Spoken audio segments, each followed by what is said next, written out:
الوالي في الفترة الأولى كان فيه هذاك الكلام، كان فيه لقاء أمس أو أول أمس مع الوالي، وكان فيه صور عبر الفيسبوك. البعض قال أنه ذهبت لاعتذار من عند الوالي، والبعض الآخر قال لا الوالي اتصل به وجابوا عنده باه يتصوروا ما إلى ذلك. أنا ما اتصلش. واش وقع بالضبط، واش جمعك من كلام في الفترة الثانية؟ لأنه المرة الأولى شفناها في الفيديو عبر النهار، المرة الثانية يعني في الإقامة عند الوالي صورة. واش جمعك من كلام؟ شفتوا صورة فقط، شفنا صورة لكن ما على بالناش واش جرى بيناتكم من كلام. يعطيك صح. أنا هذيك اللي جاتني، هذيك اللي خلتني نجي لهنا.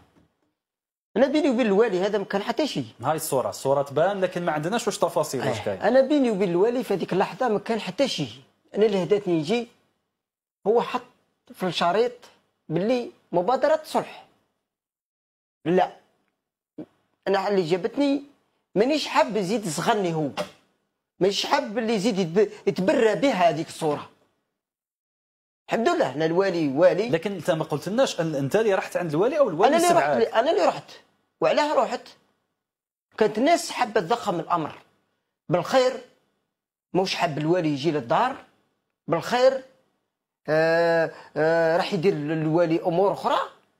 يعني أنت فضلت أنك تروح للوالي برجليك؟ أنا رحت ليه، حبيت نروح ليه.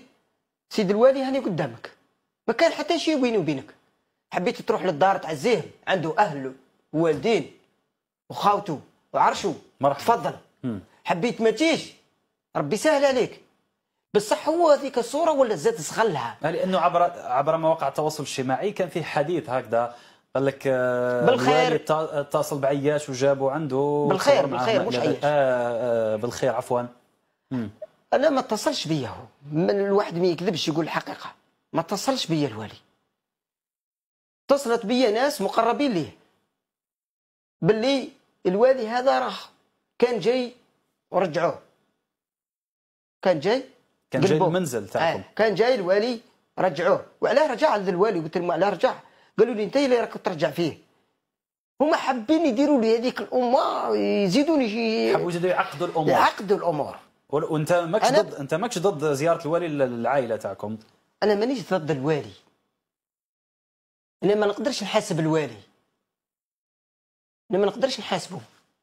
انا مواطن بسيط ما نقدرش نحاسبه، فهمت؟ انا اللي جابتني هذيك لي فوتو. انا النيه تاعي كانت حسنه معاه. لكن قلنا واش قال لك الوالي في هذا الوالي كان يتبرى لي بامور، قال لي ما حقكش تهضر لي النهار الاول كيما هكذاك، ما حقكش تقول لي تضخم لي. هو كان مش متحضر في هذيك الوقت، كان مش متحضر اللقاء نتاعي الاول. كان يقول لي انا ما كنتش نخزر فيك تقابلني بهذيك الامور. قال لي انا كنت حاضر وعندي معلومه باللي حاضر، وكان الحمايه المدير قال لي كان شايفينها مليح، قال لي كان مدير تاع الحمايه هو اللي غلط فيها. قلت له انا المسؤوليه نتاعك تحملها انت والمدير، انا هذيك ما نقدرش ندخلها، هذه امور تاع سياسه ودوله وكذا، هذيك ما نقدرش ندخل فيها انا. هو يتحمل، هو يقول لي كان المدير يغلط فيا، تحمل المسؤوليه انت وياه. يعني مجرد هذا هو الحديث اللي جرى بيناتكم في الفتره الاخيره؟ كان يحاور فيا هو حب يقول لي وعلاه كنت تهضر معايا هكذاك، قضاته هو هذيك الغيظه هذيك. قلت له هاني قدامك انا الحمد لله، انا مانيش هارب منك ولا خايف منك. البعض قال انه عرضت عليك اموال، هذه انا قلت سمعتها في مواقع التواصل الاجتماعي، اموال ومليار وما الى ذلك. هل صحيح هذا الشيء؟ من طرف الوالي ولا منين؟ من طرف الولايه، من طرف شخصيات يعني قريبه من الوالي. ما عرضوا عليا ماني مستقبلها الحمد لله. احنا والدينا ماناش متربيين على هذيك الامور هذيك. احنا يا رب والدينا ما ربوناش على هذيك. انا الماء ما شربتوش عنده، الماء ما شربتوش عنده، فهمت؟ الماء ما شربتوش عنده. لكن في الاخير قل لي، انت في منزلكم العائلي ما زلتوا قلت لي تستقبلوا العزاء، واليوم السابع يعني بعد تشييع جنازه عياش رحمه الله، فيه مسؤولين جاوكم عزوكم؟ الحمد لله مازال فيه مسؤولين جاونا، وفيه مازالوا حتى اللي يجونا مازال. لو يجي الوالي تاع المسيله مرحبا به، انت قلت مرحبا به، مرحبا به، دارو عنده خاوته الحمد لله.